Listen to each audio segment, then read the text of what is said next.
We have the equation 4x plus 2 equals 14, and we have to solve it. That means we have to find the value of x, so we have to get x on its own. The first thing I've got to do is get rid of this plus 2. The opposite of plus 2 is minus 2. So if I take away 2 from this side, I have to take away 2 from the other side. So if I simplify that down, I've got 4x equals 12. Now 4x means 4 times x. So to get x on its own, I have to get rid of the times by 4. The opposite of times by 4 is divide by 4. So I have to divide both sides by 4. 4 divided by 4 cancels out. That leaves me with x equals 12 divided by 4, which equals 3. That's the answer. Here are 2 examples for you to have a go at. Press pause and I'll run through them in a few seconds. Okay, if we take a look at the first one, we have 3x minus 5 equals 13. I'm going to deal with the minus 5 first because it's not attached to the x.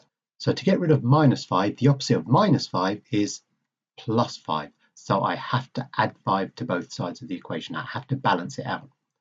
If I do that, I've got 3x equals 13 plus 5, which is 18. 3x means 3 times x. So the opposite of times by 3 is divide by 3. So I have to divide by 3 on both sides to get rid of the 3. If I simplify that down, I've got x equals 18 divided by 3, which is 6. In the second one, I've got 5x plus 7 equals 27. To find x, the first thing I've got to do is get rid of the plus 7. The inverse of plus 7 is minus 7. So I have to take away 7 on both sides. That leaves me with 5x equals 20. Now 5x means 5 times x. So the opposite of times by 5 is divide by 5. So I have to do that on both sides. If I simplify that down, x equals 20 divided by 5, which is 4. If we take a look at this example here, it's complicated slightly because it's got a bracket. So the first thing we've got to do is expand the bracket.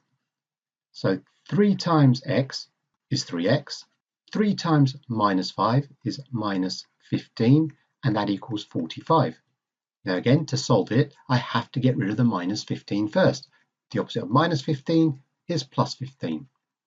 So 3x equals 45 plus 15, which is 60. To get x on its own, I've got to get rid of the times by 3, and the opposite of times by 3 is divide by 3. So if I simplify that down, x equals 60 divided by 3, which is 20. In this example here, we have a fraction, x over 2 minus 6 equals 4. Now again, to solve it, the first thing we've got to get rid of is the minus 6. The opposite of minus 6, the inverse of minus 6, is plus 6. So I have to add 6 to both sides. If I simplify that down, I've got x divided by 2 equals 4 plus 6, which is 10.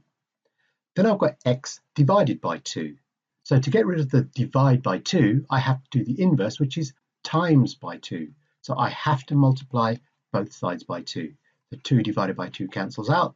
That leaves me with x equals 10 times 2, which is 20. And that's the answer. Here are 2 questions for you to have a go at. Press pause and I'll run through them in a minute. Okay, if we take a look at the first one, I've got a bracket here, so I've got to expand the bracket out. 4 times 2x is 8x.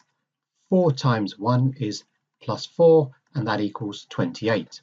I've got to get rid of the plus 4 first, so I take away 4 from both sides. If I simplify that down, 8x equals 28, take away 4, which is 24. I've then got to get rid of the times by 8, so I have to divide both sides by 8. So if I simplify that down, x equals 24 divided by 8, which is 3. In the second one, I've got x over 3 plus 7 equals 10. The first thing I have to get rid of is the plus 7, and the opposite of plus 7 is minus 7, so I do that on both sides. Then I'm left with x over 3 equals 10 take away 7, which is 3. I've then got to get rid of the divide by 3. The opposite of divide by 3 is multiply by 3, so I do that on both sides. And if I simplify that down, I'm left with x equals 3 times 3, which is 9.